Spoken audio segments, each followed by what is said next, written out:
was a lot of interest in immersive technology. Creative Futures Academy had funding to allow us to hire creative fellows. A tender was sent out to allow people to apply for it, and we picked Daithi and Sean. We wanted to learn from them, and we also wanted to have some virtual models that we could exhibit. I'm an artist myself, I'm a sculptor, and I'm also into technology. I built a VR gallery, IMVA, the Irish Museum of Virtual Art, which I run. It's a tool for bringing art to the public in an easier way. I was looking online, I seen the Creative Fellow opportunity on the CFA website, and I contacted my friend Sean Burns, who's a really good technologist. Personally, I started as a 3D modeler. That led on to animation, environment building. I set up a company, 4E Virtual Design, in the XR space. I'm working with colleges, institutions, organizations, businesses all over the country. So any opportunity to help share and get people on board within this space, I'd be delighted. So once Daithi had mentioned it to me about maybe taking part in the fellowship, I jumped at the opportunity.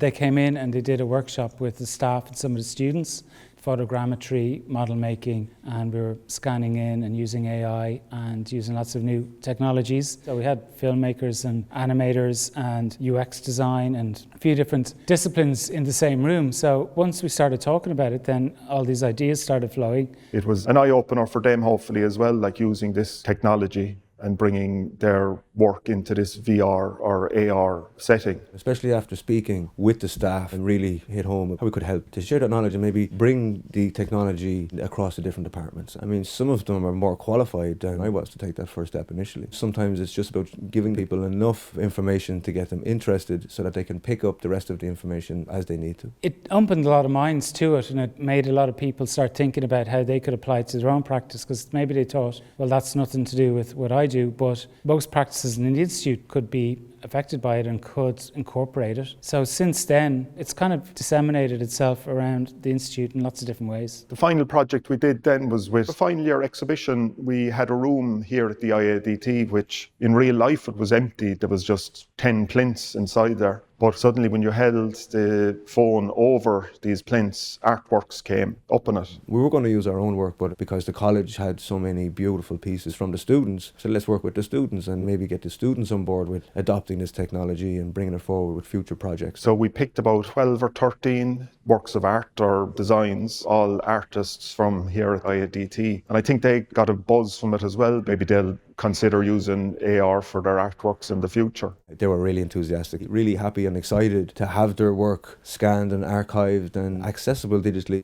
Model making students who've made 3D models and animation students can actually go in and stand beside them as if they're real people. We created a virtual gallery. Everything in the space was visualized with QR codes, but essentially the same space could have been experienced on a VR headset. For those who came to site, we had also worked with creating waypoints using augmented reality. So if you wanted to find your way to a particular part of the exhibition, you would use your phone, you would follow the arrow almost like you had a personal guide. It certainly has had an impact. And I'd imagine next end of year, I'm going to be going around encouraging students to scan in their own models and show them how to do it so that they can keep copies of them and have a new lease of life for their work.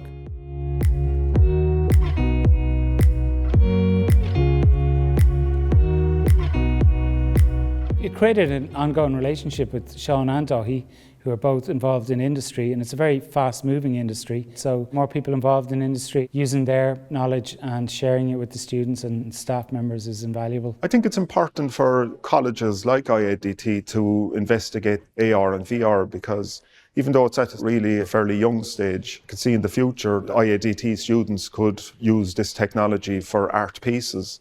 But there's also the very practical side to make it more accessible for students. Using this type of technology would make it easier for people to learn, even from home or from abroad. It's great that IADT are adopting such cutting-edge technology across all of the departments. The engagement from the staff is fantastic. They're really already on the cutting edge, not only embracing the technology, but incorporating it into their workflows. Creative Fellows was really good, and I personally learned a lot from it as well. And from that, I'm developing a lot more. Technology is really helpful for creative people. There's crossovers between art, design, architecture, everything, and technology can make this happen. So it's good that places like Creative Futures Academy are upskilling for people to develop their skills. I want to continue working with these people going forward. I think it's inspiring. I mean, it's already started. We're already working with staff training and looking at how we can help out with future developments, and delighted to have built that relationship and look forward to future projects with IADT.